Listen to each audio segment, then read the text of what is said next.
Hello students, welcome back to magnet brains. आज मैं फिर हाजिर हूं आपके लिए हमारी पाठ्य पुस्तक कक्षा 10वीं की पाठ्य पुस्तक क्षितिज भाग 2 के पाठ 7 कविता लिखी गई है कवि गिरिजा कुमार माथुर जी द्वारा और कविता का नाम क्या है? छाया मत छूना। अरे ये कैसा नाम है भाई? छाया मत छूना, किसे छूना है? क्यों छुएगा कोई छाया? लेकिन देखिए यहां पर आप देख सकते हैं कि छाया है, आपको पता है सबको छाया क्या है।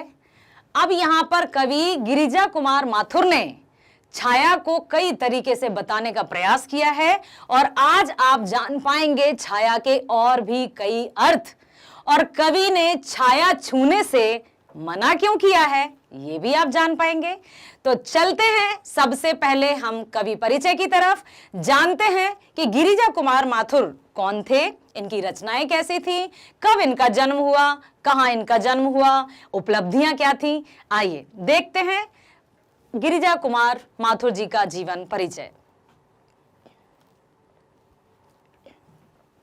देख सकते हैं आप, कवि गिरिजा कुमार माथुर का जन्म ग्वालियर जिले के अशोकनगर कस्बे में 22 अगस्त सन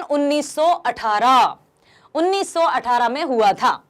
वे एक कवि, नाटककार और समालोचक के रूप में जाने जाते हैं। गिरिजा कुमार माथुर की प्रारंभिक शिक्षा घर पर ही हुई। उनके पिता ने घर में ही उन्हें अंग्रेजी, इतिहास, भूगोल आदि पढ़ाया। स्थानीय कॉलेज से इंटरमीडिएट करने के बाद वे 1936 में स्नातक उपाधि के लिए ग्वालियर चले गए।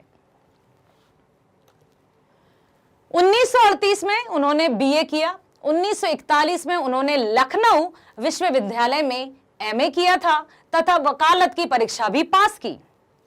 सन 1940 में उनका विवाह दिल्ली में कवयित्री शकुंत माथुर से हुआ।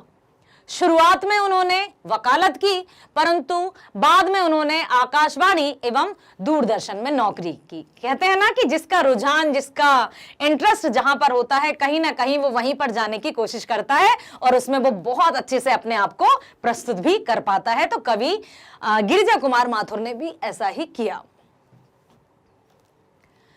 देखिए, गिरिजा कुमार की काव्यगत शुरुआत सन 1934 में ब्रज भाषा के परंपरागत कवित्व सवैया लेखन से हुई। उनकी रचना का प्रारंभ द्वितीय विश्व युद्ध की घटनाओं से उत्पन्न प्रतिक्रियाओं से युक्त है तथा भारत में चल रहे राष्ट्रीय स्वतंत्रता आंदोलन से प्रभावित है। जो भी उनकी रचनाएं हैं वो राष्ट्रीय स्वतंत्रता आंदोलन से प्रभावित हैं। कविता के अतिरिक्त वे एकांकी, नाटक, आलोचना, गीति काव्य तथा शास्त्रीय विषयों पर भी लिखते रहे हैं।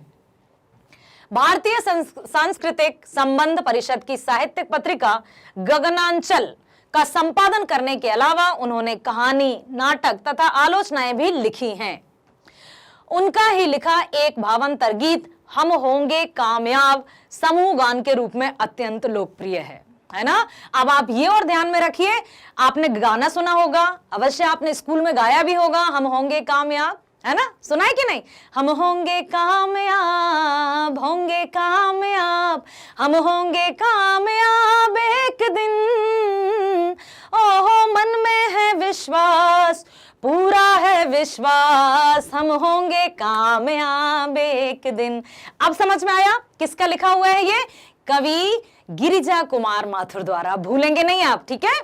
बहुत बढ़िया। प्रस्तुत कविता छाया मत छूना में कवि ने क्या बताया है वो हम जानते हैं।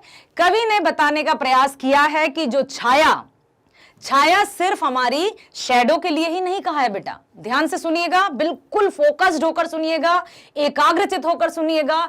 जितने अच्छे से आप सुनेंगे उतने अच्छे से ग्रहण होगा और वो हमेशा के लिए आपके मस्तिष्क में स्टोर हो जाएगा। जैसा कि मैं हमेशा आपसे कहती हूं कि एलटीएम में चला जाएगा, है ना। यदि हम ध्यान से नहीं सुनते हैं तो वो एसटीएम अर्थात शॉर्ट टर्म मेमोरी में रह जाती हैं, और जब ध्यान से सुनते हैं तो वो लॉन्ग टर्म मेमोरी में रह जाती हैं, जो कि हमेशा रहती हैं। ठीक है, हमारी स्कूल की बात है, मैं अपनी बात बता रही हूं। जब हम पढ़ते थे आपकी तरह, तब की भी कई ऐसी बातें हैं जो हमें याद हैं। ठीक है, अब यहां पर देखिएगा, कवि ने कहा है छाया मत छूना मन होगा दुख दूना।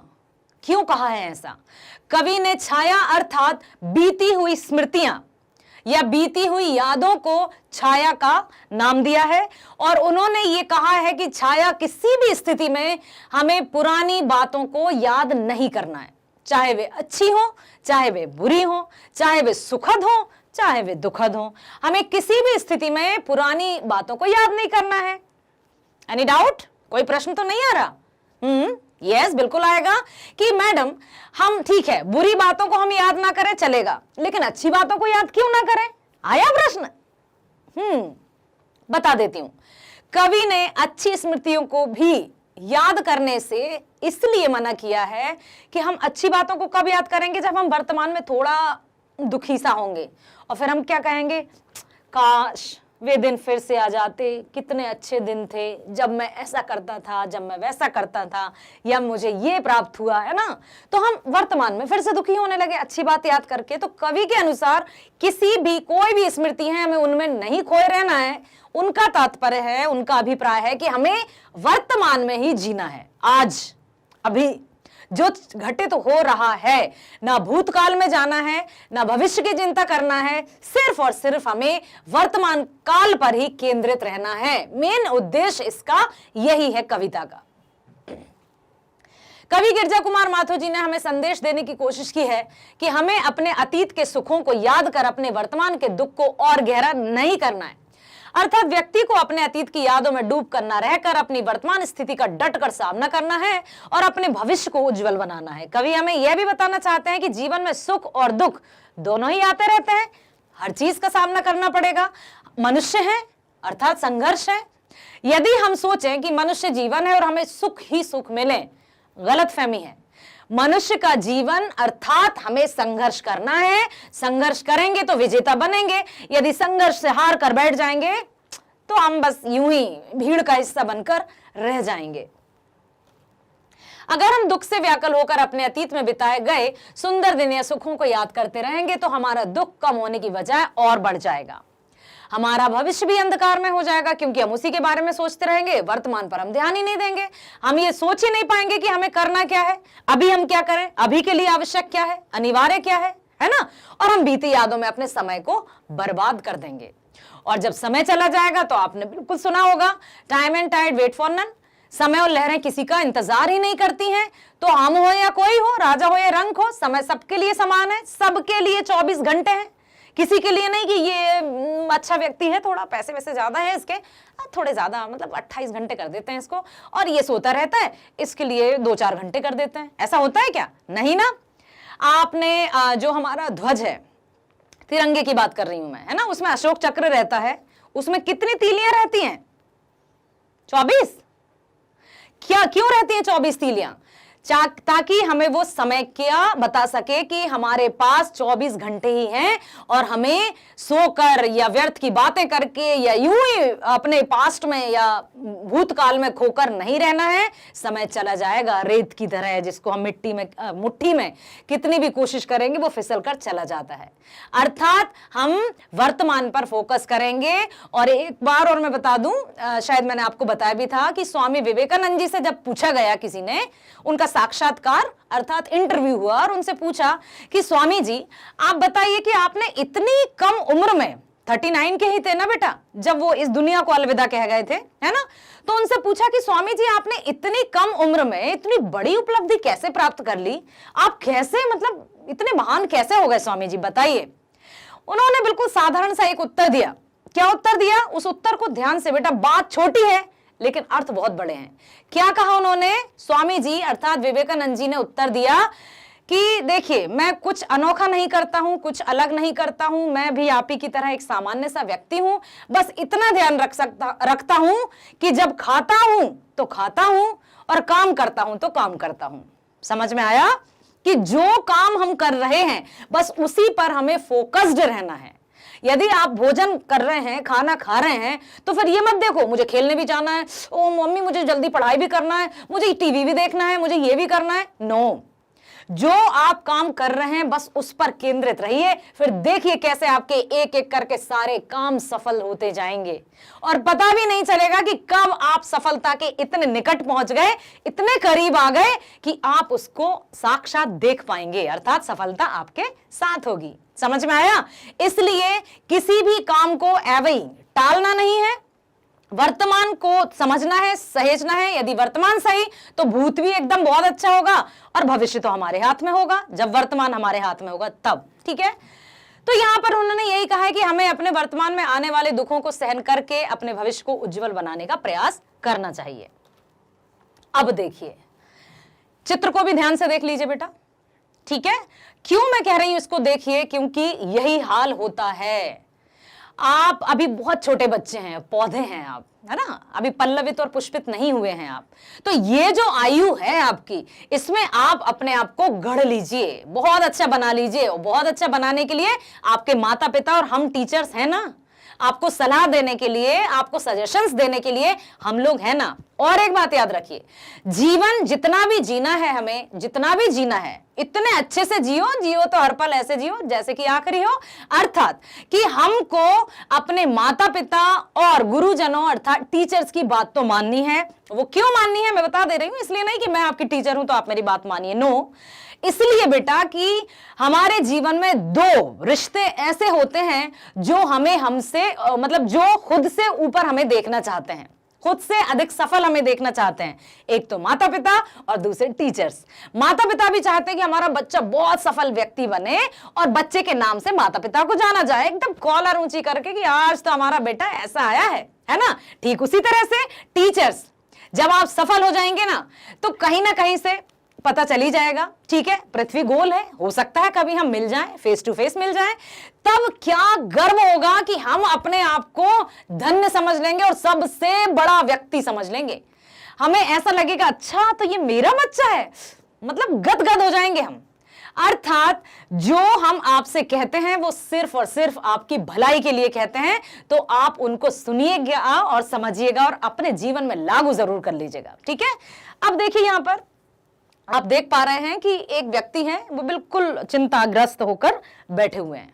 अब वो क्यों? उसका कारण यही है, क्या है? छाया मत छूना मन होगा दुख दूना, जीवन में है सुरंग सुधियां सुहावनी, चित्रों की छवियों की चित्रगंध फैली मन भावनी। कवि कह रहे हैं कि हमें बीती हुई स्मृतियों को याद नहीं करना है, चाहे वे अच्छी हो चाहे बुरी हो, चाहे दुखद हो या सुखद हो।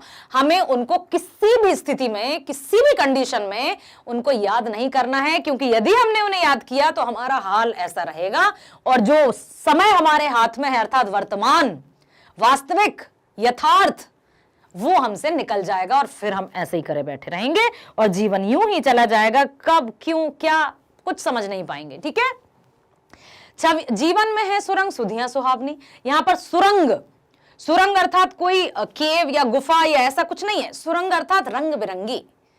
रंग बिरंगी क्यों? कभी खट्टी, कभी मीठी, कभी दुख भरी, कभी सुख भरी, तो कभी अच्छी, तो कभी बुरी, तो कभी हंसना, तो कभी रोना, जीवन में लगा रहता है। ओके, तो यहां पर जीवन में बहुत सारे मोड़ आते हैं और छवियों की चित्रगंध फैली मन भावनी। कभी बहुत अच्छे ऐसे पल आते हैं कि आनंद आ जाता है, कहते हैं अरे वाह वाह क्या बात है, मेरा जीवन तो धन्य हो गया, ऐसे पल आते हैं। और कभी ऐसे चिंता जैसे विषय ऐसा कुछ आ जाता है कि अब क्या करें, कैसे करें, हमारे ही साथ ऐसा क्यों किया, भगवान तुझे हम ही दिखाई दिए, हमारे साथ ही ऐसा कष्ट क्यों किया। हम उससे कंप्लेन करने लगते हैं, शिकायत करने लगते हैं। तन सुगंध शेष रही बीत गई यामिनी रात, चांदनी रात के लिए यामिनी शब्द आया है कि ऐसा लगता है कि लो जो इतने अच्छे पल थे वो चले गए, 4 दिन की चांदनी और फिर अंधेरी रात। ऐसा लगता है कि बिल्कुल झलक दिखाने आए थे कुछ अच्छे दिन और हमने ऐसा कौन सा गुनाह किया कि हमारे हाथ में और हमारे जीवन में फिर से दुख आ गए। मतलब 24 घंटे जो हमारा मस्तिष्क रहेगा वो कभी इसकी शिकायत, कभी उसकी शिकायत, कोई नहीं मिला तो उससे शिकायत। ये है प्रवृत्ति, लेकिन हमें उस प्रवृत्ति में डूबना ही नहीं है।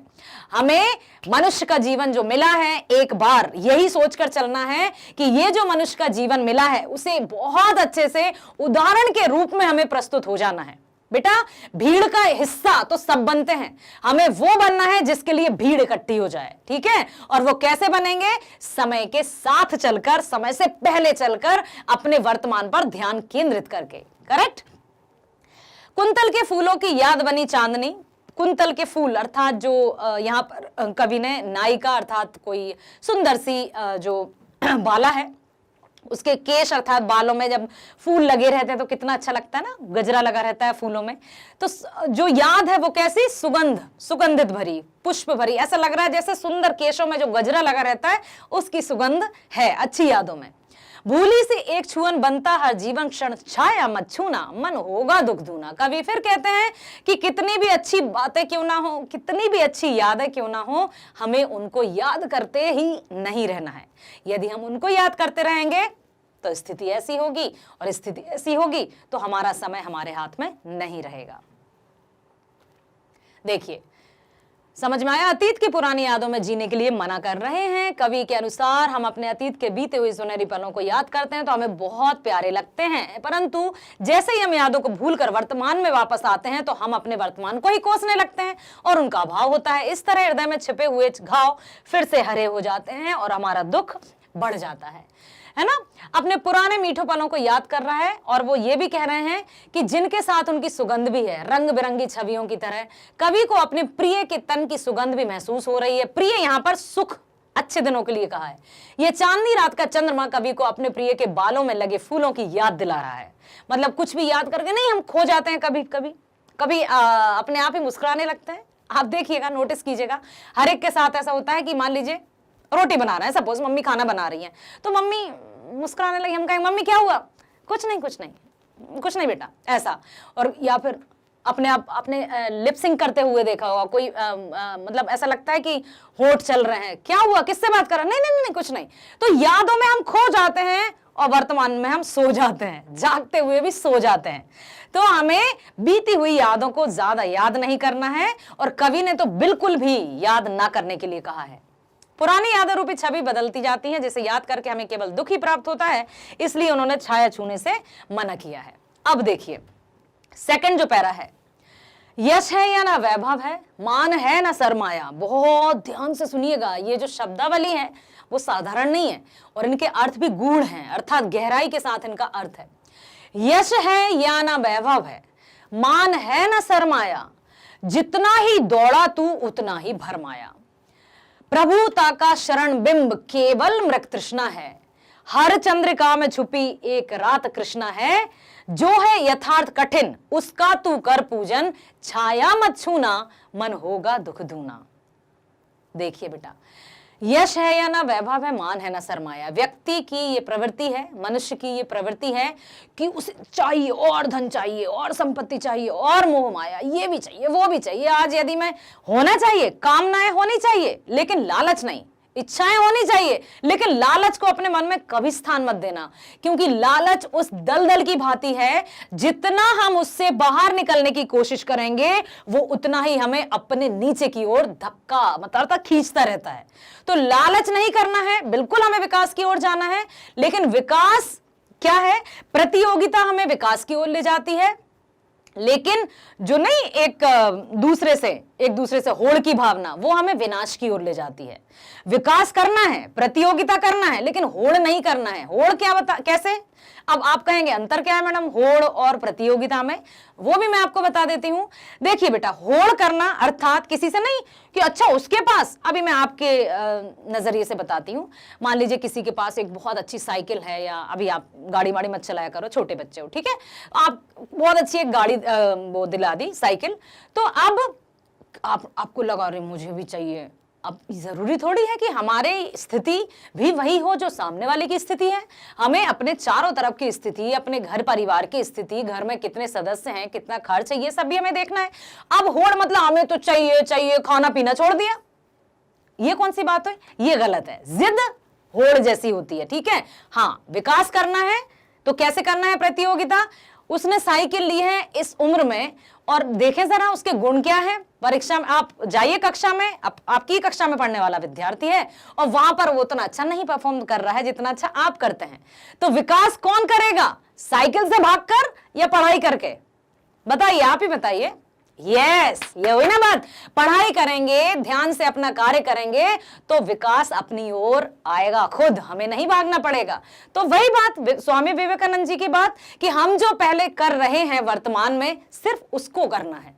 क्या चाहिए, कैसा चाहिए, वो अपने आप आएगा। कभी भी सफलता पाने के लिए मात्र उस सफलता के पीछे नहीं भागना है। अब एक और बात बता देती हूँ कि ऐसा कैसे होगा मैडम, हम सफलता को नहीं भागेंगे, या जो हमारा एम है, जो हमारा गोल है या लक्ष्य है, उसको हम क्यों नहीं भागेंगे, हमें तो उसी की तरफ भागना है। भागिए। एक उदाहरण देती हूँ। मान लीजिए हम ऊपर हमारे 2 फ्लोर हैं घर में और नीचे जाना है, अचानक हमें बुलाया कि जल्दी नीचे आओ, ठीक है, और हमें नीचे जाना है। अब हमारे माइंड में है कि मुझे नीचे जाना है, हम भागे जा रहे हैं, नीचे जाना, देख ही नहीं रहे सीढ़ी है, कोई है या नहीं। हमने एक सीढ़ी पर पैर रखा या दूसरी सीढ़ी पर पैर रखा और औंधे मुंह गिर गए। नीचे जाने के स्थान पर हम अस्पताल में चले गए। अर्थात जिस लक्ष्य की ओर हमें जाना है, वो रास्ता भी हमें बहुत अच्छे से चुनना होगा कि किस रास्ते पर हम जाएंगे, तब जाकर हमें वो लक्ष्य प्राप्त होगा। समझ में आया? तो यहां पर यही है कि लालच हमें नहीं करना है। प्रभुता का शरण बिंब केवल मृग तृष्णा है। यश है न वैभव है, मान है न सरमाया। यहां पर बेटा जितना ही दौड़ा तू उतना ही भरमाया। मोह माया लोभ लालच ये कभी समाप्त नहीं होते हैं। तो हमें संतोष के भाव को हमेशा अपने मन में रखना है। प्रभुता का शरण बिंब केवल मृग तृष्णा। मृग तृष्णा कभी सुना है ये शब्द? मृग की तृष्णा। गर्मियों में जब गर्मियां जब भी आएंगी तो चिलचिलाती धूप एकदम, आपने देखा होगा सड़क पर जब हम जा रहे होते हैं तो ऐसा लगता है आगे सड़क पर पानी भरा है, हम देखते हैं वहां तो कुछ नहीं। तो ठीक उसी प्रकार से जो मृग तृष्णा अर्थात जब भटकता है पानी की तलाश में मृग अर्थात हिरण, तो रेगिस्तान में जब भटकता रहता है तो उसको लगता है वहां पानी है, वहां जाकर देखता है फिर भटकता जाता है, कहीं पानी नहीं मिलता उसको। यदि वो शांति पूर्वक धैर्य पूर्वक बैठ जाएगा तो उसकी ऊर्जा तो बचेगी और वो कुछ समय तक और जीवित रह जाएगा, और हो सकता है इंद्र की कृपा हो जाए और बारिश हो जाए। तो ये है कि हमें लोभ लालच माया मोह के बंधन में कभी नहीं पड़ना है, नहीं तो ये हमें अपने आप को नष्ट कर देती है ऐसी आदतें। ठीक है, हर चंद्रिका में छिपी एक रात कृष्णा है। 4 दिन की चांदनी फिर अंधेरी रात, सुख है तो दुख है। ठीक है, एक सिक्के के 2 पहलू होते हैं। जीवन है, मृत्यु है, बिल्कुल अटल है। दिन है, रात है, सुबह है, शाम है। अर्थात ये जो प्रकृति का चक्र है वो निरंतरता के साथ चलता रहता है। हम कुछ नहीं कर सकते हैं प्रकृति के कार्य में छेड़छाड़। यदि हम छेड़छाड़ अर्थात मनुष्य उसके कार्य में कुछ व्यवधान उत्पन्न करेंगे तो भुगतेंगे भी हमें ही भोगना पड़ेगा। अर्थात जो प्रकृति का चक्र जैसा चल रहा है उसके अकॉर्डिंग, उसके अनुसार ही हमें अपने आप को ढालना होगा, तब कहीं जाकर हम प्रकृति के उसमें कार्य में सहयोग भी दे पाएंगे और स्वयं भी खुश रह पाएंगे। ठीक है, देखिए कवि ने संदेश देना चाहे कि संसार में धन, ख्याति, मान, सम्मान के पीछे भागना व्यर्थ है। सिर्फ मेहनत कीजिए, वर्तमान पर फोकस रहिए, ये सब एक भ्रम है। कवि का मानना है कि हम अपने जीवन काल में धन, यश, ख्याति सबके पीछे भागते रहते हैं और खुद को बड़ा और मशहूर समझने लगते हैं। कभी कभी हम यूं ही, मैं तो बहुत बड़ा अच्छा व्यक्ति हूं, अरे मुझे तो इतने, क्योंकि मुंह पर प्रशंसा करने वाले बहुत होते हैं। लेकिन एक और बात मैं बता दूं कि जो मुंह पर प्रशंसा करते हैं वो प्रशंसा को आप वास्तविक प्रशंसा मत समझना बेटा। प्रशंसा, तारीफ जिसको हम कहते हैं, वो तभी सच्ची होती है जब आपके पीठ पीछे की जाए। मुंह पर तो कुछ भी कहते हैं लोग, ठीक है, तो उन बातों में नहीं आना है और खुद को बड़ा मशहूर समझते हैं। लेकिन जैसे हर चांदनी रात के बाद एक काली रात आती है, पूर्णिमा अमावस्या सुना होगा आपने, उसी तरह सुख के बाद दुख भी आता है। कवि ने इन सारी भावनाओं को छाया बताया है, हमें संदेश दिया है कि छायाओं के पीछे भागने में हमारा अपना समय व्यर्थ करने से अच्छा है कि हम वास्तविक जीवन की कठोर सच्चाइयों का सामना करें, और वास्तविक जीवन की कठिनाइयों से रूबरू होकर चलेंगे तो हम इन छायाओं से दूर जाने से दुख का सामना नहीं करना पड़ेगा। अगर हम धन, वैभव, सुख, समृद्धि इत्यादि के पीछे भागते रहे तो इनके चले जाने से हमारा दुख और बढ़ जाएगा। ठीक है, हमने पा लिया, इतने, आज इतना था, आज हमने इतना पा लिया, मतलब पता ही नहीं है कि कितना धन है, और पता चला वो जब उसमें से कुछ एक भी कम हुआ या कुछ ऐसा हो गया तो हम तो जीते जी मर जाएंगे। अर्थात संतोष ही सबसे बड़ा धन है। कार्य को करते जाइए, अच्छे से करते जाइए और कार्य वो कीजिए जिससे हमें खुशी मिले, वो भी मन से, दिखावे की नहीं। ठीक है। सेल्फ सेटिस्फैक्शन बहुत जरूरी रहता है और इसके लिए हमें अपने कार्य को, वर्तमान को, समय को, अपने माता पिताओं की बात को मानना है, समझना है और उनके कहे अनुसार चलना है। ठीक है। अब देखिए, दुविधा हत साहस है, ध्यान से सुनिएगा, दुविधा हत साहस है दिखता है पंथ नहीं, देह सुखी हो पर मन के दुख का अंत नहीं। ये कौन कहता है? क्या आप बता सकते हैं क्या सारी खुशियां पैसे से खरीदी जा सकती हैं? क्या हर धनवान व्यक्ति खुश है? क्या हर एक के पास यदि बहुत बड़ा, मेरे पास पैसा है, गाड़ी है, दौलत है, तेरे पास क्या है? हाँ बताइए, क्या जिसके पास धन दौलत, बड़ी बड़ी गाड़ी है, वो खुश है? उनको कोई किसी का मतलब बात का दुख नहीं है? आप ही बताइए, अभी इतना तो आप समझते हैं। ठीक है, बहुत सही कि पैसे से धन तो नहीं खरीदा जा सकता। मानते हैं कि पैसा बहुत कुछ है, लेकिन पैसा सब कुछ है, यह मानना एकदम भ्रम है, गलत है। तो इस प्रकार से यहां पर कवि यही कहना चाहते हैं कि दुविधा हत साहस से दिखता है पंथ नहीं। कभी कभी हम दुविधा में हो जाते हैं, कंफ्यूजन में चले जाते हैं कि क्या करूं, एक तरफ बहुत सारे पैसे मिल रहे हैं लेकिन काम ऐसा है, एक तरफ उतना ही पैसा मिल रहा है जहां पर मेरे परिवार का सिर्फ भरण पोषण हो पाएगा, अब मैं क्या करूं? लालच, बहुत सारे पैसे, इतने सारे कि मैं जीवन भर शायद बैठकर खाऊं, लेकिन परिणाम क्या होगा उसका डर भी है हमें। और दूसरी तरफ मुझे सुबह से शाम तक कार्य करना है और हाँ मतलब परिवार का भरण पोषण आराम से हो जाएगा। अब लालच हमें वहां ले जा रहा है, समझदारी हमें यहां ले जा रही है। अब ये हमारे हाथ में है, या तो हम अपने बड़ों से पूछें कि मैं क्या करूं, ठीक है, या फिर हमारे पास भी तो दो होते हैं ना, एक कहता है ना कि एक दिल है, एक दिमाग है, सोचने की क्षमता। एक कहता है मन चले जाओ चले जाओ, पैसा बहुत कुछ है, पता चला वहां गए और परिणाम ऐसा हुआ कि ना हम घर के रहे ना हम घाट के रहे, ऐसा हो जाता है। तो पहले शुरुआत हमेशा पहली सीढ़ी से करना चाहिए, मेहनत आराम से करनी चाहिए। छत पर जाने के लिए हम छलांग नहीं लगा सकते, पहली सीढ़ी से हम छठवीं सीढ़ी पर नहीं जा सकते, आराम से चलिए स्टेप बाय स्टेप। ठीक है, तो इस प्रकार से यहां पर देह सुखी हो पर मन के, लगता है दूर से देखने पर अरे इनके पास तो कितना पैसा है और ये तो कितने खुश रहते होंगे, सच में हमारे पास तो पैसा ही नहीं। लो, हम उनका देखकर अपने आप में दुखी होते रहे। क्या हमें पता है कि उनके पास पैसा है तो क्या वो सुखी हैं?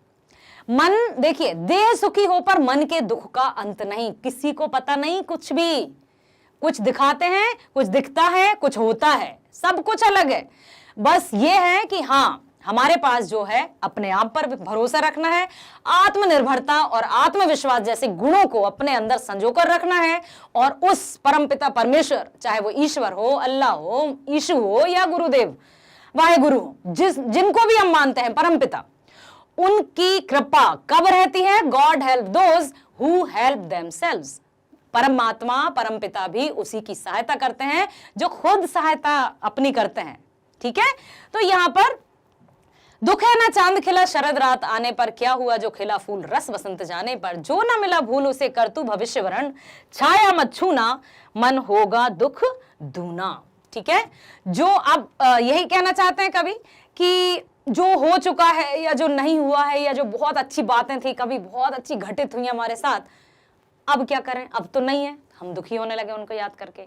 ठीक है, तो यहां पर हमें यही देखना है, ठीक, कि हमें क्या करना है, कैसे करना है। ओके, तो यदि कभी कभी समय बीत जाने पर भी उपलब्धि मिलती है तो हमें उसमें खुश होना चाहिए। ये नहीं सोचना चाहिए तब तो हमें अवार्ड दिया नहीं। मान लीजिए आप कोई पोयम रेसिटेशन या भाषण प्रतियोगिता में कहीं गए और तब मेडल से सर्टिफिकेट आपको नहीं मिले और बाद में कभी मिले तो तब तो दिया नहीं, अब दे रहा है। भाई जब खुशी मिल रही है तब ले लो ना, खुशी के लिए कभी मना नहीं करना है। आई बात समझ में बच्चों? तो कवि ने यही कहा है ना, जो ना मिला भूल उसे तू कर भविष्य वरण, छाया मत छूना मन होगा दुख दूना। देखिए बेटा, समझ में आया कि ऐसा नहीं है कि जो दिख रहा है वो ही हो, दिखता कुछ और है, होता कुछ और है। कवि कहना चाहते हैं कि आज के इस युग में मनुष्य अपने कर्म पथ पर चलते चलते जब रास्ता भटक जाता है और जब उसे आगे का रास्ता नहीं दिखाई देता तो अपना साहस खो बैठता है, साहसी खो जाता है कि अब मैं क्या करूं। कवि का मानना है कि इंसान को कितनी भी सुख सुविधाएं मिल जाएं वह कभी खुश नहीं रहता। ये मानवीय प्रवृत्ति है, लेकिन इस प्रवृत्ति से जो ऊपर उठ जाता है वो हमेशा खुश रहता है और ऐसे इंसान भी हैं। जिनको देखकर लोग कहते हैं कि यार क्या है, ये इतना खुश कैसे रहते हैं। और एक बात बता दूं, अपने शत्रुओं को परास्त करने के लिए आजकल बहुत बड़े तीर कमान या तलवार या उसकी आवश्यकता नहीं पड़ती। यदि आपको अपने शत्रु पर विजय पानी है तो उसके सामने खुश रहिए, प्रसन्न रहिए। वो ये सोच सोच कर जलता रहेगा कि इसे क्या हुआ, इसके पास क्या है, इतना खुश क्यों है, और वो जलता बुनता रहेगा। ठीक है, ये भी एक सीक्रेट है खुश रहने का।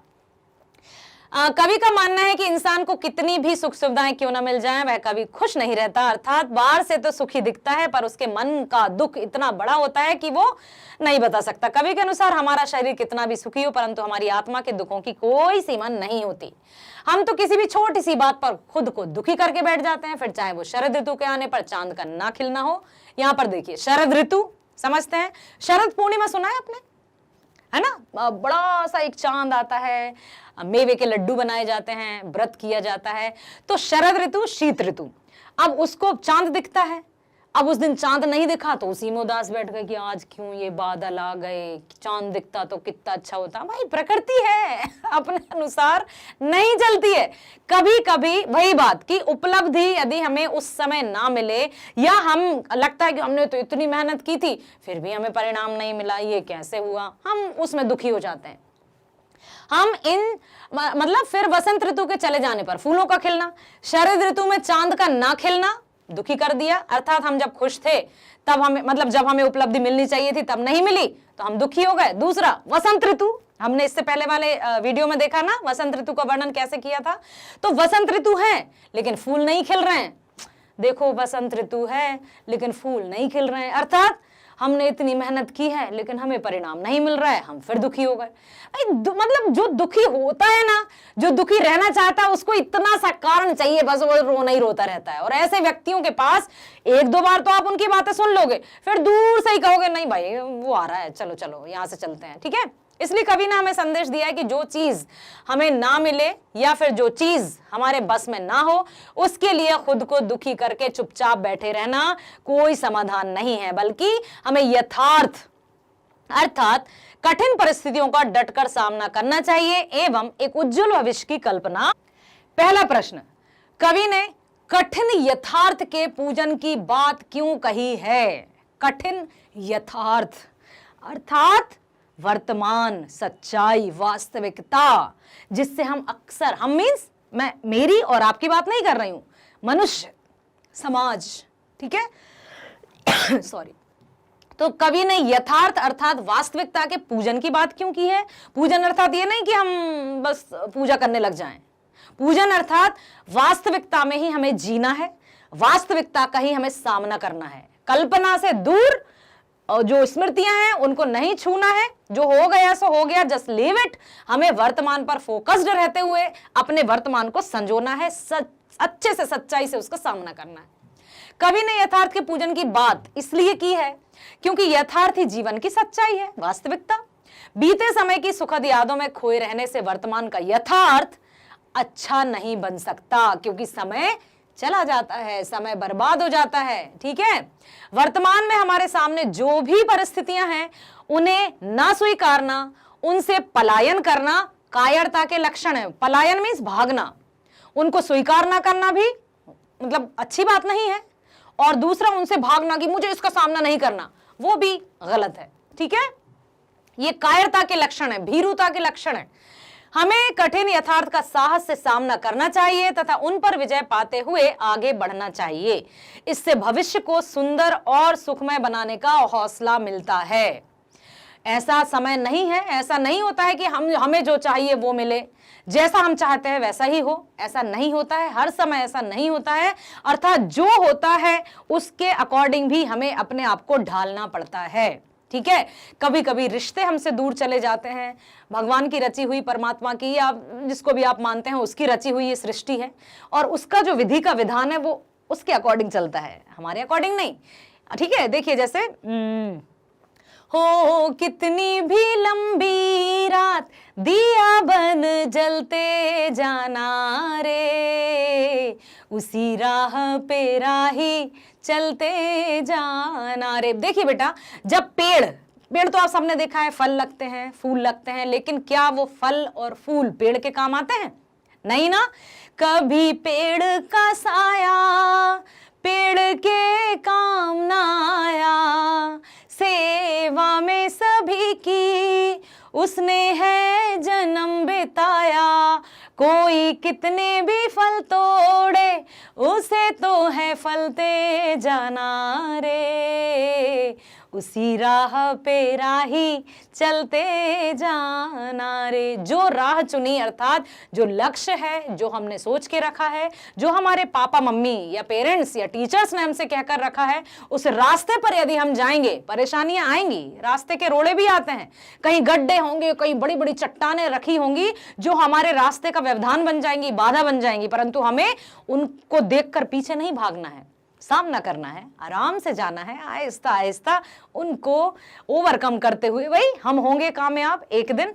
बस अपने मन में आशा का दीपक जलाए रखना है, तभी जाकर लिखा है ना कवि ने कि हमें साहस से उसका सामना करना है, उन पर विजय पाते हुए आगे बढ़ना है। इससे भविष्य को सुंदर और सुखमय बनाने का हौसला मिलता है। दूसरा प्रश्न है भाव स्पष्ट कीजिए। अब यहां पर हमें भाव बताना है, अर्थात कवि किस भावना के साथ कवि ने इन पंक्तियों की रचना की है और कवि ने इन पंक्तियों के माध्यम से क्या बताने का प्रयास किया है।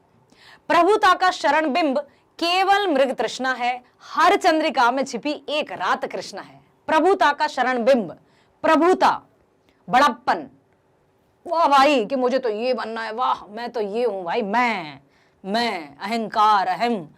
प्रभुता का शरण बिंब केवल मृग तृष्णा है कि मुझे ये भी चाहिए, इतना चाहिए, इतनी सारी ये वो, मतलब मुझे बस धन दौलत मोह माया ही चाहिए, वही सब कुछ है, ऐसा मैंने मान लिया, इंसान ने मान लिया, तो वो केवल एक मृग तृष्णा है, सच्चाई नहीं है। हर चंद्रिका में छिपी एक रात कृष्णा है। चांदनी रात के बाद अंधेरी रात भी आती है, तो ये हम ना सोचे कि चांदनी रात को हम रोक कर रख ले, थम जाएगी, अब हम इसको कहीं नहीं जाने देंगे, तो ये तो असंभव है, ऐसा कभी नहीं हो सकता। तो कवि क्या कहना चाहते हैं कि बड़प्पन का एहसास यानी महान होने का सुख एक झूठा आभास है। जिस तरह हिरण रेगिस्तान में पानी की आस में सूर्य की किरणों की चमक को जल मान उसके पीछे भागते हुए रहता है, बड़प्पन का एहसास भी कुछ ऐसा ही है। जिस तरह हर चांदनी रात के बाद अमावस्या की काली रात आती है, उसी तरह जीवन में सुख और दुख भी आते जाते रहते हैं और इस सत्य को हमें स्वीकार कर लेना चाहिए। यदि हम इस सत्य से भागे तो हम फिर उसका सामना नहीं कर पाएंगे। दो पंक्तियां मैंने अपने आपसे लिखी हैं, सुनाती हूं आपको। आशावादी हूं जीवन में नहीं प्रभुता की प्यासी, आशावादी हूं जीवन में नहीं प्रभुता की प्यासी, चेहरे पर मुस्कान है रहती रहती नहीं उदासी। हिंदी भाषा प्यारी मुझको नहीं हूं मैं बहुभाषी, हिंदी भाषा प्यारी मुझको नहीं हूं मैं बहुभाषी, नित नूतन ज्ञान अर्जन को मैं रहती हूं अभिलाषी। करती हूं मैं काम वही जो मेरे मन को भाता है, अपनों को धोखे में रखना मुझे कभी नहीं आता है। सुनिएगा इस पंक्ति को ध्यान से, कभी सफलता कभी विफलता जीवन का ये अंग है। ध्यान से सुनिएगा बेटा, हम सब पर यह आधारित है। कभी सफलता कभी विफलता जीवन का ये अंग है। कभी ये लगता सीधा साधा कवि की जैसे वक्र है, कभी ये लगता सीधा साधा कवि की जैसे वक्र है।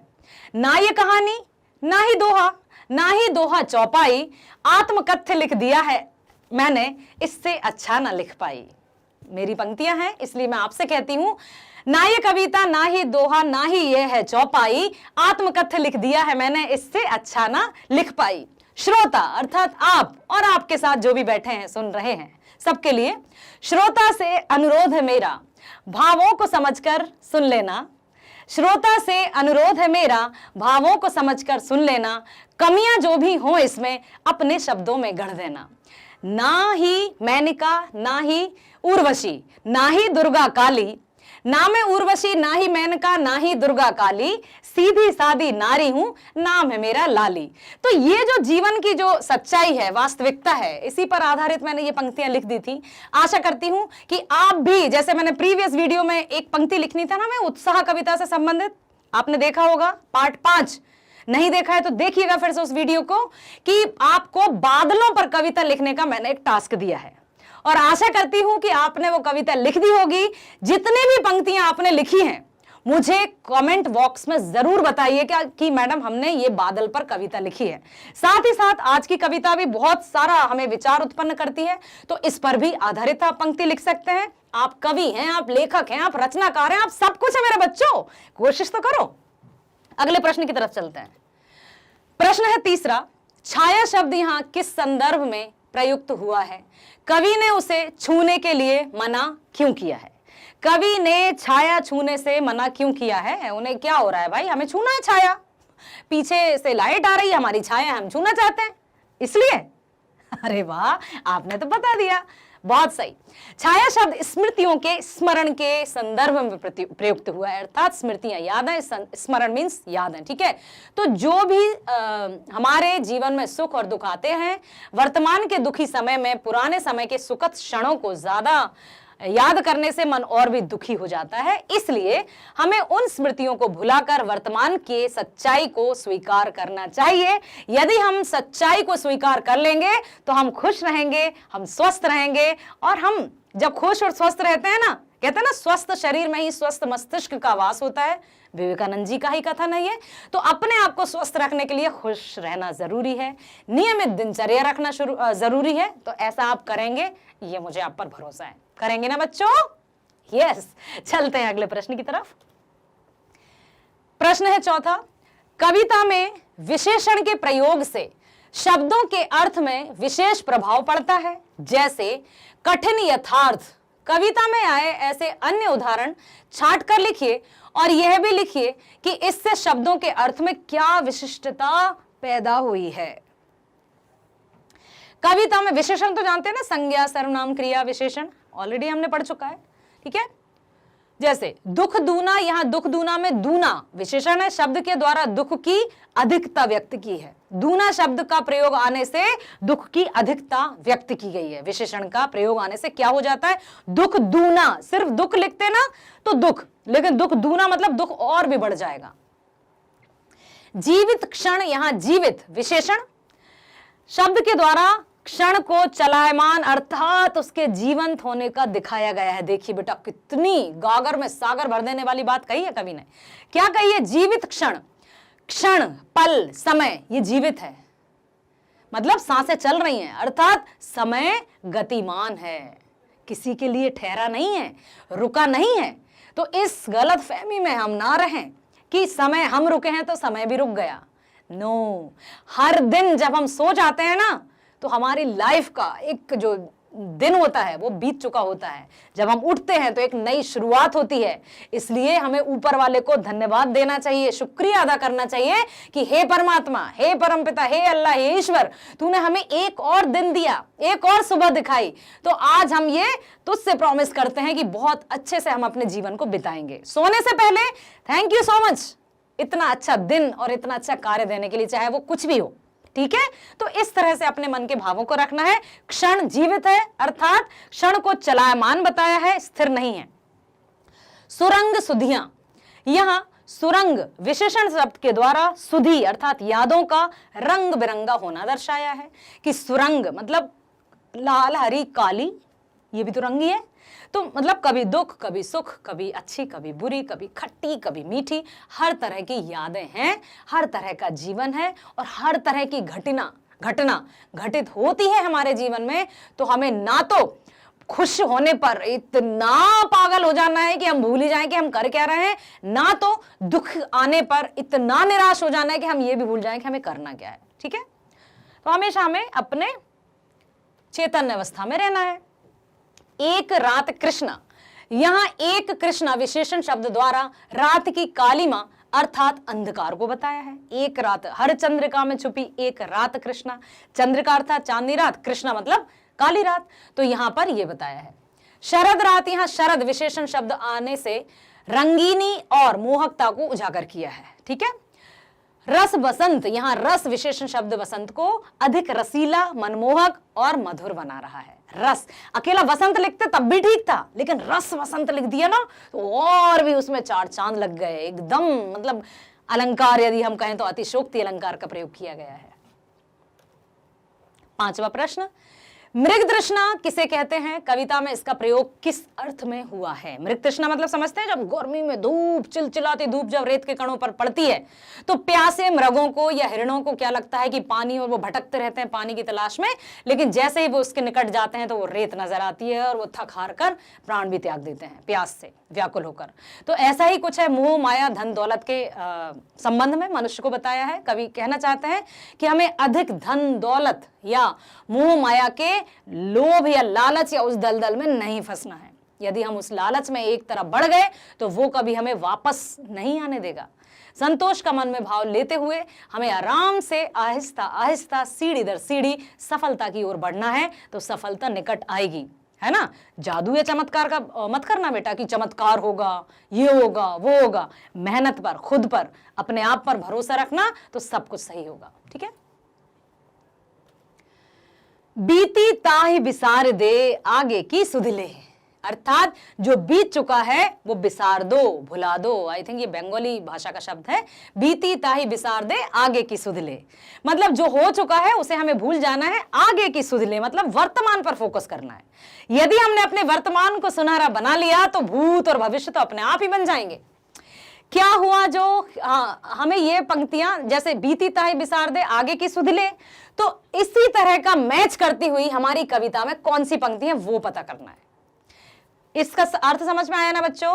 बीती ताहि बिसार दे आगे की सुध ले मतलब जो बीत चुका है उसको भूल जाओ और आगे की सुध लेना है। मतलब अब देखिए कि कविता की कौन सी पंक्ति इसी तरह का अर्थ दे रही है। क्या हुआ जो खिला फूल रस वसंत जाने पर, ठीक है, जो ना मिला उसे भूल कर तू भविष्य वरण, मतलब जो नहीं मिला उसको नहीं करना है। यदि वसंत ऋतु के बाद यदि कोई फूल खिला है तो अच्छा है ना, फूल तो खिला है ना। अर्थात यदि उपलब्धि के समय, जैसे हमने कोई बहुत बड़ा कोई अच्छा काम किया और हमें तब कोई सर्टिफिकेट या कुछ अवार्ड नहीं मिला, कभी बाद में हमें मिला तो हम ये नहीं कहेंगे कि हमें नहीं चाहिए, तब तो दिया नहीं, अब आए हमें। जब मिले तभी खुशी है। छोटी छोटी खुशियां, छोटी छोटी उपलब्धियां चाहे वो कभी भी मिले, हंसकर बिल्कुल प्रसन्नचित होकर उनका स्वागत कीजिए, फिर देखिए कितना आनंद भरा ये जीवन हो जाएगा। ठीक है, आए बेटा समझ में? सब कुछ आया? कविता समझ में आई, प्रश्नोत्तर समझ में आए, प्रश्नों के मीनिंग समझ में आए, पंक्तियों के अर्थ समझ में आए, और उनमें जो भाव कवि कहना चाहते हैं वो भी समझ में आया, और इतना भी समझ में आया कि अब आप कविता की पंक्तियां तो लिख ही सकते हैं। सो प्लीज लिखना शुरू कीजिएगा। तब जब कभी जो याद आ जाए ना, एक पंक्ति में लिख दिया करो। एक कविता एक ही दिन में तैयार नहीं होती है, कोशिश तो करो, शुरुआत तो करो। You can do. हाँ अच्छा, यू कैन डू से एक बात याद आई मुझे। डॉक्टर APJ अब्दुल कलाम, बिल्कुल सब हम भली भांति परिचित हैं, उनको कौन नहीं जानता है। तो डॉक्टर APJ अब्दुल कलाम ने बेटा 5 सेंटेंसेस कहे थे, शायद आप लोगों को याद होंगे और बहुत से बच्चे आप लोग जानते भी होंगे। और एक और बात मैं बता दूं कि जानते तो हम बहुत कुछ हैं लेकिन मानते नहीं हैं। हाँ, यदि हम जो जानते हैं उसको मानना शुरू कर दें तो हम बहुत कुछ अच्छा कर सकते हैं। डॉक्टर APJ अब्दुल कलाम ने कहा था कि यदि हम ये 5 सेंटेंसेस रिपीट करेंगे हर दिन तो हमारे जीवन में सकारात्मक परिवर्तन तो आएंगे, और ऐसा मैं प्रैक्टिकल करके आपको बता रही हूं। I am the best.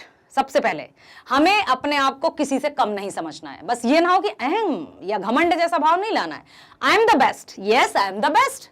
I can do it, yes I can do it. I can do everything, कुछ भी असंभव नहीं है मेरे लिए। I am the best, I can do it, God is always with me. ठीक है, today is my day, I am a winner. I am the best, I can do it, God is always with me, I am a winner and today is my day. I am repeating once again. I am the best. ये कहना है। अब question ये तो नहीं आ रहा कि madam हम ये कैसे कहें कि I am the best, सिर्फ मैं ही बेस्ट थोड़ी हूं। तो बेटा ये सिर्फ सेंटेंस ये नहीं कह रहा है कि I am only the best. I am the best, yes, I am the best. Self confidence is there. तो हम अपने आप को कम नहीं समझना है किसी से, और ये सेंटेंसेस आप अपने दिल में उतार लो, हृदय में उतार लो, मस्तिष्क में बिठा लो, और जो 5 सेंटेंस ये जो कह रहे हैं ना वैसा करके दिखाओ, करो। आप देखना, आप स्वयं परिवर्तन देखोगे अपने जीवन में। ठीक है, आशा करती हूं कविता और कविता के प्रश्न उत्तर आपको समझ में आए होंगे। जैसे पाठ जो हमने पढ़ा अभी, कविता छाया मत छूना, ठीक है, सबसे पहला जो वीडियो था उसमें हमने कविता की व्याख्या देखी। अभी दूसरा जो वीडियो मतलब अभी हम जो देख रहे थे वो हमने एनसीईआरटी सॉल्यूशंस को देखा। नेक्स्ट वीडियो में हम इसी पार्ट के बहुविकल्पीय प्रश्नों के साथ मिलेंगे। तो ऐसा नहीं करना है कि बस उछाल कर हम बहुविकल्पीय प्रश्नों पर पहुंच जाएं, सीढ़ी दर सीढ़ी, ये स्टेप बाय स्टेप हमें बढ़ना है। तो आई होप कि आपको समझ में आ गए। कविता में किन के पीछे भागना व्यर्थ बता रहा है, जिसका कोई अर्थ नहीं है। क्यों नहीं भागना है, किसके पीछे नहीं भागना है? यश, वैभव, पूंजी या सब? यश, वैभव, पूंजी या इनमें से सब? किसके पीछे भागने के लिए मना करता है कवि? सबके? अरे वाह बेटा, पक्का टिक करना है? ठीक है, देखते हैं, चेक करते हैं। ये बात, मेरे बच्चे स्मार्ट हैं, आप लोग बहुत स्मार्ट हैं, वेरी नाइस, सही जवाब। अगला प्रश्न देखते हैं। कवि क्या छूने के लिए मना कर रहा है? क्या छूने से मना कर रहा है कवि? पुरानी यादें, छुई मुई, चांद या सोना? क्या मना किया है? छाया, कितने जल्दी उत्तर दिया है आपने। पुरानी यादें अर्थात, okay, let me check, you are right. ये हुई ना बात। चलिए चलते हैं अगले प्रश्न की तरफ। सुरंग का अर्थ क्या है? रंग बिरंगी चित्र की स्मृति के साथ उसके आसपास की गंध का अनुभव, तारों भरी चांदनी रात या इनमें से कोई नहीं? सुरंग, बहुत सोच समझ के उत्तर बताइएगा। रंग बिरंगी है या चित्र की स्मृति के साथ उसके आसपास की गंध का अनुभव है या तारों भरी चांदनी रात के लिए सुरंग कहा है या तीनों में से कुछ भी नहीं है? अच्छा, ऐसा, ओके। आपने कहा मैडम रंग बिरंगी है, इतना क्यों सोच रही है? देखती हूं, अभी देखती हूं। अरे वाह मेरे प्यारे बच्चों, बहुत सही, very well done, very nice. चलिए अगले प्रश्न की तरफ। छवियों की चित्रगंध से आप क्या समझते हैं? रंग बिरंगी चित्र की स्मृति के साथ उसके आसपास की गंध का अनुभव, तारों भरी चांदनी या कोई नहीं? देखते हैं। चित्र की स्मृति के साथ उसके आसपास की गंध का अनुभव। चित्र की स्मृति मतलब जो स्मृतियां बीत गई हैं या जो हमारे मानस पटल समझते हैं, मस्तिष्क में जो उभर कर आ जाती है, जिस व्यक्ति के बारे में हम सोचते हैं। जैसे मान लीजिए हम स्वामी विवेकानंद जी की बात करेंगे तो एक इमेज बन जाती है ना? डॉक्टर एपीजे अब्दुल कलाम की बात करेंगे तो एक इमेज बन जाती है। सुभाष चंद्र बोस की हम बात करेंगे तो एक इमेज बन जाती है। मतलब चित्र की स्मृति के साथ उसके आसपास की गंध का अनुभव, ओके। यामिनी किसका पर्यायवाची है? कविता में आया था, अब देखती हूं कि आपको याद है या नहीं। लंबे केश अर्थात बाल, पूंजी, तारों भरी चांदनी रात या कोई नहीं? यामिनी शब्द सुना है, कविता में तो आया था और मैंने आपको बताया भी था, ठीक है। तारों भरी रात, ओके, लेट मी चेक। जे सुपर्ब। चलते हैं आगे। कुंतल, अब बताएंगे आप। कुंतल के फूलों की याद बनी चांदनी, तो कुंतल यहां किसके लिए कहा गया है? लंबे केश, पूंजी, तारों भरी रात या कोई नहीं? कुंतल के फूलों की याद बनी चांदनी। कुंतल के फूल क्या है? कुंतल मीन्स लंबे लंबे केश, ओके। अरे मेरे बच्चे तो बड़े स्मार्ट हो गए। ये हुई ना बात, एक्टिव लिसनर इसे कहते हैं। बहुत प्यारे बच्चे हैं आप लोग, इतने अच्छे से कविता को सुनते हैं, इतने अच्छे से भावों को जानते हैं, समझते हैं और ऑब्जेक्टिव प्रश्नों के उत्तर भी दे रहे हैं। गजब, हैट्स ऑफ। चलते हैं। सरमाया, अब मैं नहीं बताने वाली, अब देखती हूं। सरमाया का क्या अर्थ है? लंबे केश, पूंजी, तारों भरी रात या कोई नहीं? सरमाया, जितना ही सरमाया उतना ही, ऐसा है ना, जितना तू दौड़ा उतना तू सरमाया भरमाया। पूंजी, बहुत सही। कवि ने किन यादों में जीने से मना किया है? कड़वी यादों में, सुनहरी यादों में, मीठी यादों में या इनमें से कोई नहीं? कौन सी यादों में? पुरानी, पुरानी जो भी याद होगी, चाहे वो कड़वी हो चाहे मीठी हो, यदि पुरानी शब्द लगाए। एक और बात, यहां पर कंफ्यूज नहीं होंगे बेटा आप, कड़वी यादों में भी आप कह सकते थे, कोई बच्चा हो सकता है सुनहरी यादों भी कह रहा हो, लेकिन जिनके साथ पुरानी जुड़ा है वो सही है। ठीक है, any confusion? If you have then please write in comment box. ठीक है, चलिए। चांदनी रात को देखकर कवि को किसकी याद आती है? प्रेमिका के केशों में गुथे फूल की, सांसारिक सुख की, उनकी मां की, या फिर कोई नहीं? किसकी याद आती है चांदनी रात को देखकर? वर्णन था ना, कुंतल के फूलों की याद बनी चांदनी, था प्रेमिका के केशों में गुथे फूल। ओके, देखते हैं। वेल डन, बहुत सही। चलिए आगे चलते हैं। पुरानी मीठी यादों में जीने का परिणाम कैसा होता है? यदि हम पुरानी मीठी यादों में ही खोए रहें, उसका परिणाम क्या होगा? क्या होगा? सुखद, उल्लासपूर्ण, अभावपूर्ण या दुखमय? यदि हम बहुत अच्छी अच्छी यादें हैं हमारी पुरानी और हम उनमें खोए रहना चाहते हैं, बस उन्हीं में डूबे रहना चाहते हैं, तो वो कैसा होगा? सुखद होगा, उल्लासपूर्ण होगा, अभावपूर्ण, अभाव मतलब समझते हैं कमी वाला, या दुखमय? क्या करेगा? अच्छी अच्छी पुरानी मीठी यादों में भी यदि हम खोए हैं तो कैसा रहेगा वो? दुखमय। जैसा कि कवि ने कहा था, छाया मत छूना मन होगा दुख दूना। हमें कविता के अनुसार उत्तर देना है।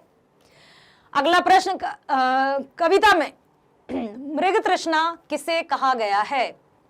जल, प्रभुता, समृद्धि या कोई नहीं? कविता में मृग तृष्णा किसे कहा गया है? अब बताइए आप। जल को, समृद्धि को, प्रभुता को? कविता में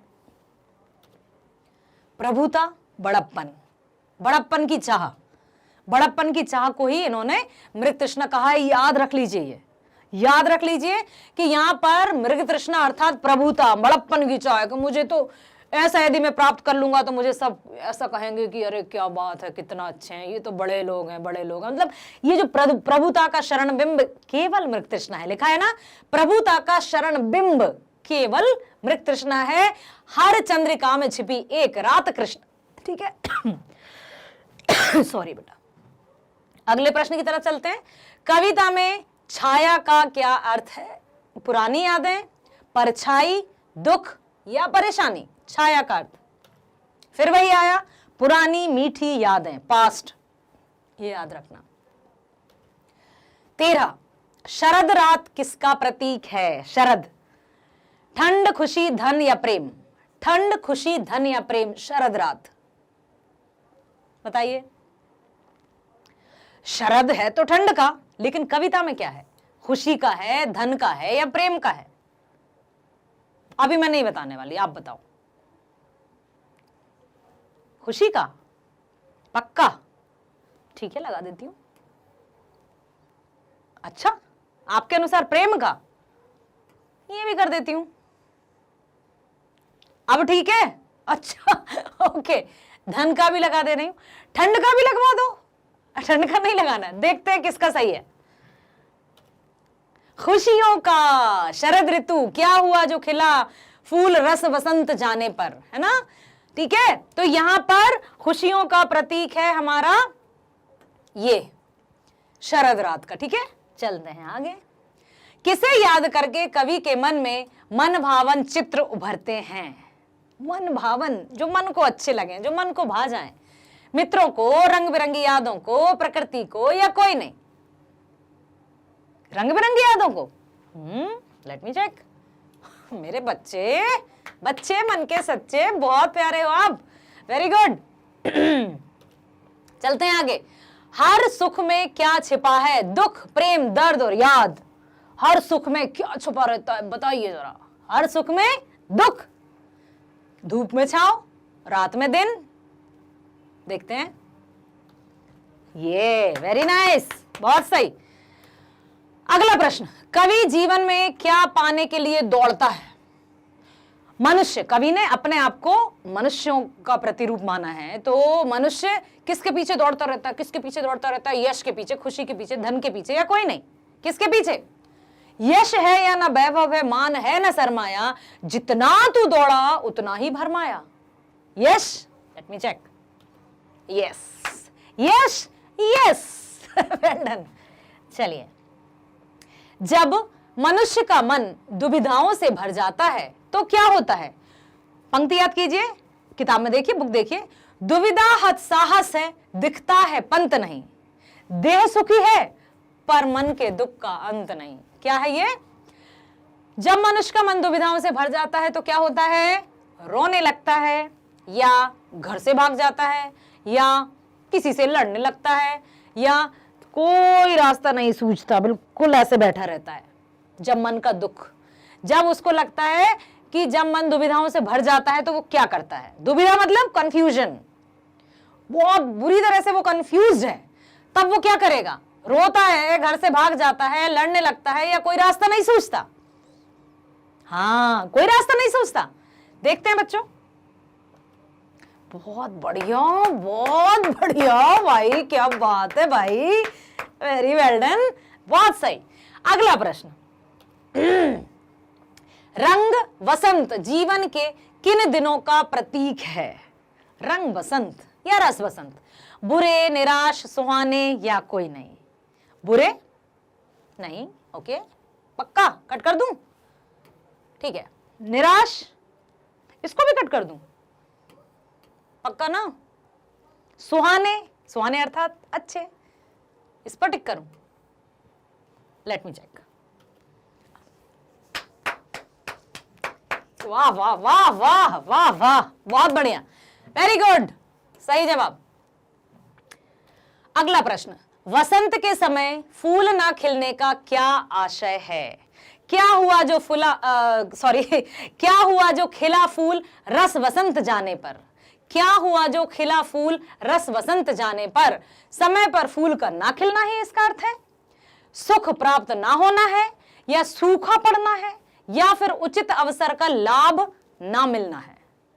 बताइए, क्या हुआ जो खिला फूल रस वसंत जाने पर? हमने डिस्कशन किया था प्रीवियस वीडियो में जब हम व्याख्या कर रहे थे, और साथ ही साथ हमने सेकंड वीडियो इसी चैप्टर का जो एनसीईआरटी सॉल्यूशंस थे उसमें भी जिक्र किया था। उचित अवसर का लाभ ना मिलना, ये हुई ना बात, बहुत सही। चलिए, अगला प्रश्न है, उचित अवसर पर ना मिलकर बाद में मिलने वाली खुशी कैसी प्रतीत होती है? मतलब आपने यदि कुछ प्राप्त हुआ है, आपने कुछ किया है, या आप जीत गए हैं, आप चाहे गेम खेल रहे हो, या कविता कंपटीशन में भाग ले रहे हो, या इंटर स्कूल कंपटीशन हो रहा हो, अंतर विद्यालय प्रतियोगिता हो रही हो, तो यदि उचित अवसर पर ना मिलकर बाद में मिलने वाली खुशी कैसी प्रतीत होती है? काल्पनिक, व्यर्थ, संतोषजनक या निराशाजनक? अब बताएंगे आप कि मनुष्य उसको कैसा समझता है। हम, कवि ने क्या कहा है कि जब हमें अवसर, सही अवसर पर यदि कोई उपलब्धि ना मिले या वाहवाही ना मिले और बाद में मिले तो मनुष्य क्या सोचता है? काल्पनिक होती है, व्यर्थ होती है, संतोषजनक होती है या निराशाजनक? काल्पनिक पक्का, ठीक है, क्योंकि कल्पना तो यहां है ही नहीं, वो तो हमने कुछ किया है इसलिए उपलब्धि मिली।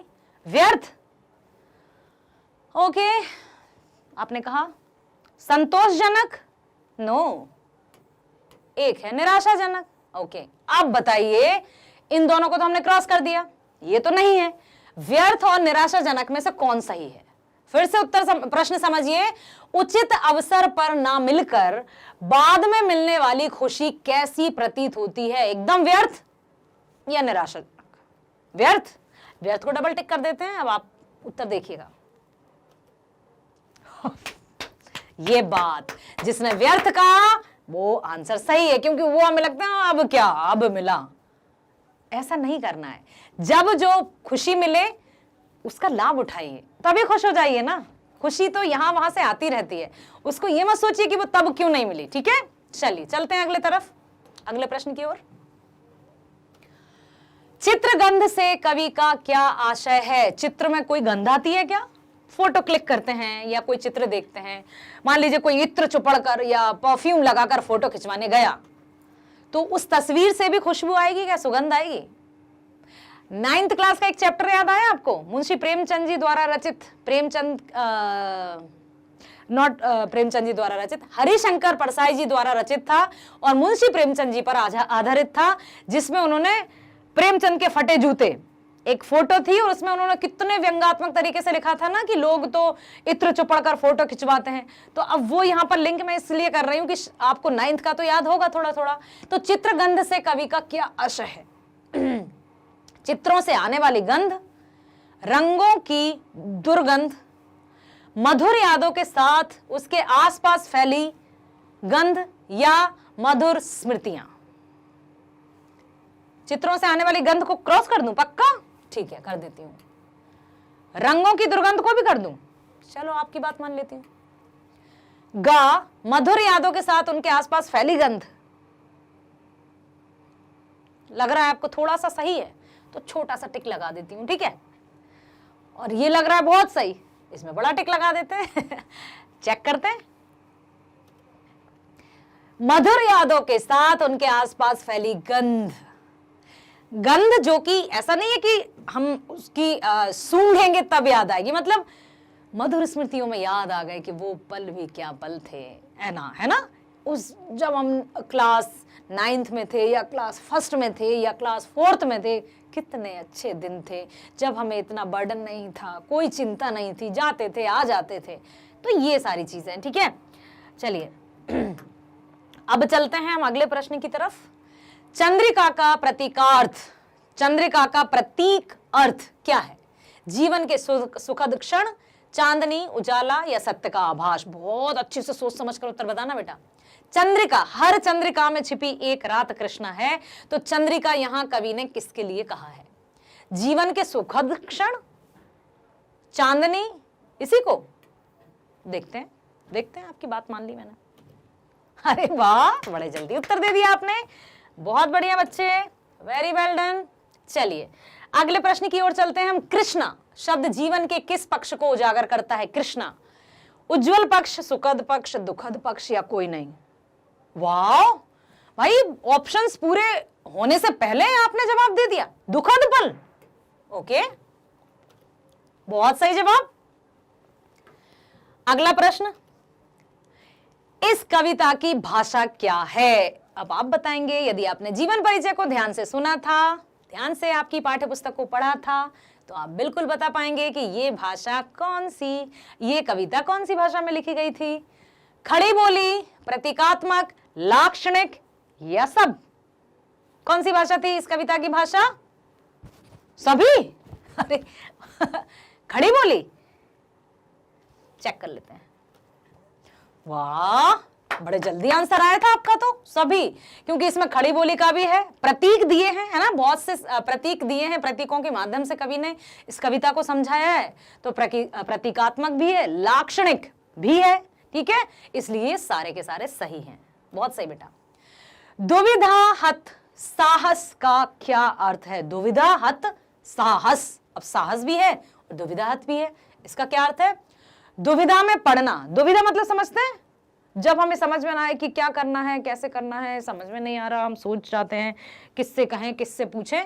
अपने बड़ों से पूछना है हमें, क्योंकि उनको अनुभव है। इसलिए दुविधा में पड़ना है या साहस से काम लेना है, या ऐसा साहस जो दुविधा से ग्रसित हो, या साहसहीन जीवन, क्या है? बताओ बताओ बताओ बताओ, कोशिश करो।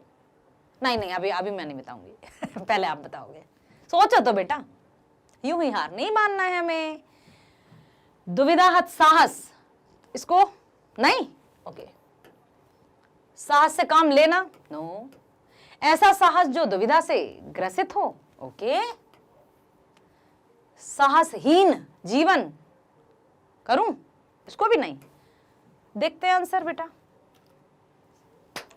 बहुत बहुत बहुत बढ़िया, वेरी गुड। ये हुई ना बात, वेरी गुड बच्चे। अगला प्रश्न, पंथ रास्ता या पथ रास्ता कब दिखाई नहीं देता? जब व्यक्ति की नजर कमजोर हो जाती है, चश्मा मश्मा लग जाता है मेरे जैसे, तब? या जब व्यक्ति दुविधाग्रस्त होता है, या फिर जब मार्ग अस्पष्ट हो जाता है, जब वह दो राह पर खड़ा होता है? ठीक है, तो कब नहीं दिखाई देता? जब व्यक्ति दुविधाग्रस्त होता है, जब वह कंफ्यूज हो जाता है। Okay, wow. चलते हैं अगले प्रश्न की तरफ। अगला प्रश्न है, दुख है ना चांद खिला शरद रात आने पर। हाँ, पंक्तियों में निम्नलिखित किस लोकोक्ति का अर्थ निहित है? का वर्षा जब कृषि सुखानी, सुना है? या फिर बीती ताई बिसार दे आगे की सुध ले, या फिर ना नो मन तेल होगा ना राधा नाचेगी, या फिर नाच न जाने आंगन टेढ़ा। अच्छे से समझना। अब मैं तो नहीं बताने वाली बेटा, मैं नहीं बताऊंगी, क्योंकि आपने क्लास 6th में पढ़े होंगे, 7th में पढ़े होंगे, 8th में पढ़े होंगे। लोकोक्ति और मुहावरे अर्थ तो आपको बताना पड़ेगा। फिर से मैं बता देती हूं, दुख है ना चांद खिला शरद रात आने पर। दुख है ना चांद, दुख है ना चांद खिला शरद रात जाने पर, आने पर मतलब हमें बहुत दुख है कि शरद रात है लेकिन चांद तो खिला ही नहीं है। शरद में जब पूर्णिमा होती है, शरद पूर्णिमा होती है, तो उस समय तो चांद आना चाहिए था लेकिन नहीं आया। या फिर वसंत ऋतु तो है लेकिन फूल नहीं खिला। तो अब आप देखिए कि का वर्षा जब कृषि सुखानी। अब बारिश होने का क्या अर्थ? जब तक की फसल सूख चुकी। वर्षा तो तब होती ना जब फसल को पानी की आवश्यकता थी, ये वाला होगा। या बीती ताही बिसार दे आगे की सुध ले, हमें पुरानी बातों को याद नहीं करना, आगे चलना है। या ना नौ मन तेल होगा ना राधा नाचेगी, या ना नौ मन तेल होगा ना राधा नाचेगी। मतलब यदि ये मुहावरे लोकोक्तियां हैं, तो आप बताइए कि का वर्षा जब कृषि सुखाने की, अब क्या मतलब? ओके, देखते हैं भाई। बहुत बढ़िया, वेरी गुड। चलते हैं आगे, चलते हैं हम आगे। अगला, भविष्य वर्ण से कवि का क्या तात्पर्य है?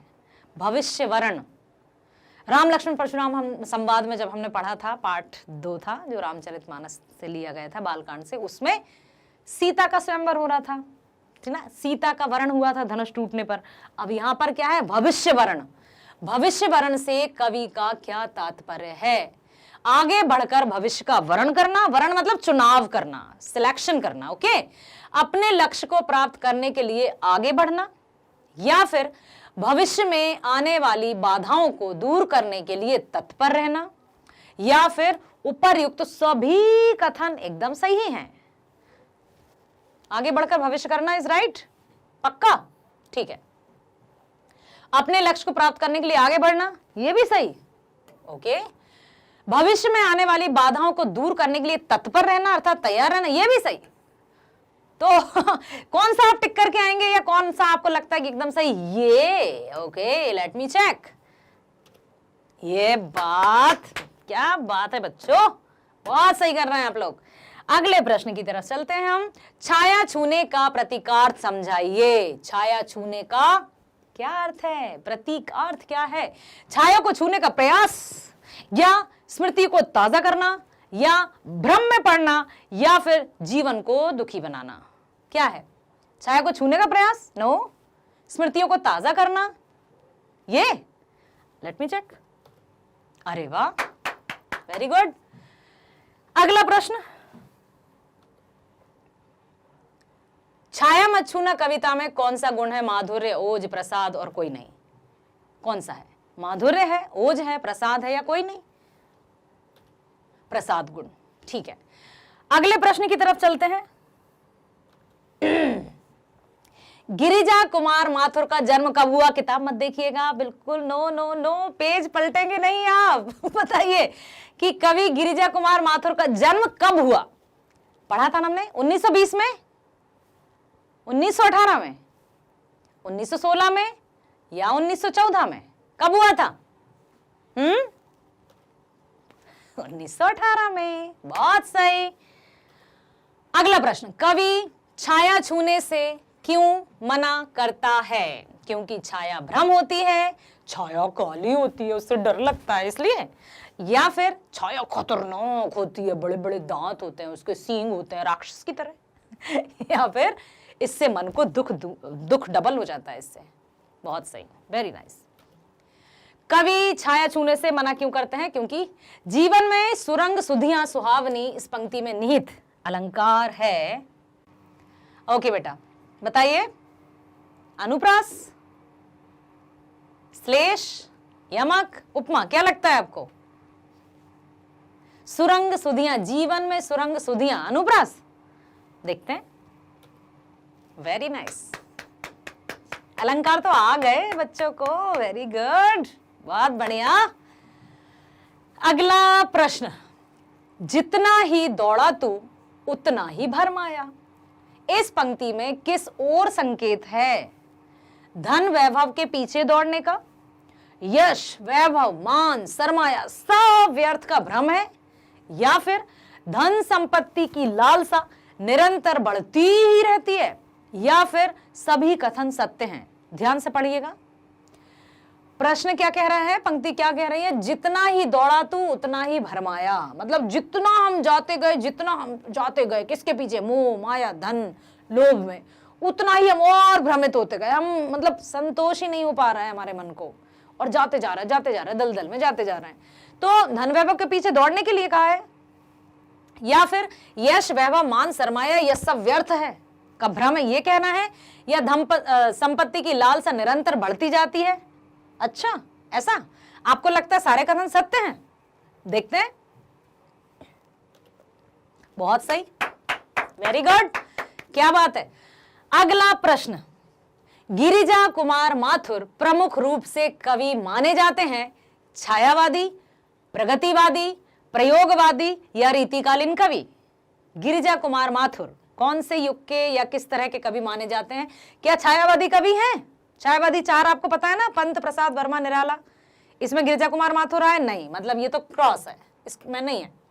प्रगतिवादी बताइए, प्रयोगवादी या रीतिकालीन? कवि देव हमने पढ़ा था, रीतिकाल के कवि थे प्रमुख। इसको कट कर दूं पक्का?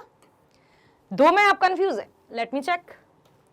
प्रयोगवादी, क्योंकि वो जो अनुभव करते थे सॉरी, वो जो प्रयोग करते थे, मतलब जो प्रैक्टिकल लाइफ से रिलेटेड उनकी कविताएं होती थी, और आपने देखा उनकी जीवन परिचय हमने पढ़ा था ना, कि किस तरह से वो पहले क्या पढ़ाई कर रहे थे, फिर उनका रुझान किस तरफ बढ़ा और उनकी रचनाओं में क्या था। तो ये सारी बातें इसमें आ गई हैं और आप समझ गए हैं, बहुत अच्छी बात है।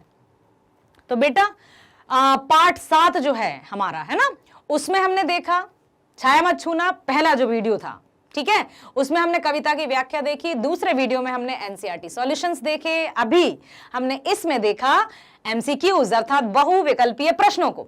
तो सारा आपने अच्छे से सुना, समझा, और जहां कहीं आपको पढ़ते समय, जब भी आप पोएम पढ़ेंगे और आपको लगे कि ये क्या है, तो आप पुनः फिर से वीडियो ओपन कर लीजिएगा, चैप्टर नाम डालेंगे और आपको मैग्नेट ब्रेन पर सर्च कर लीजिएगा, मिल जाएगा आपको, ठीक है। Very good, thank you.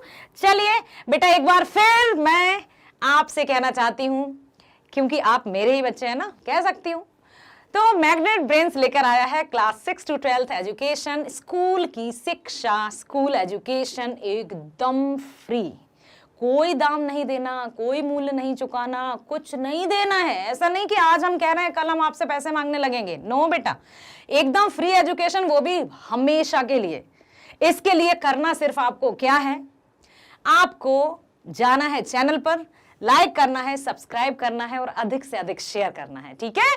इसलिए मैं आपसे यही कहूंगी कि मैग्नेट ब्रेन्स को लाइक करते रहिए, सब्सक्राइब करते रहिए, अपने मित्रों को, अपने परिचित को लिंक भेजते रहिए। और आप, जैसा कि as I told you earlier, कि आपसे बड़ा जज कोई नहीं है, जजमेंट आप स्वयं करेंगे, निर्णायक आप स्वयं हैं, परिणाम आप स्वयं देखेंगे, ठीक है। ओके, मिलते हैं नेक्स्ट वीडियो में, तब तक के लिए बाय बाय, थैंक यू।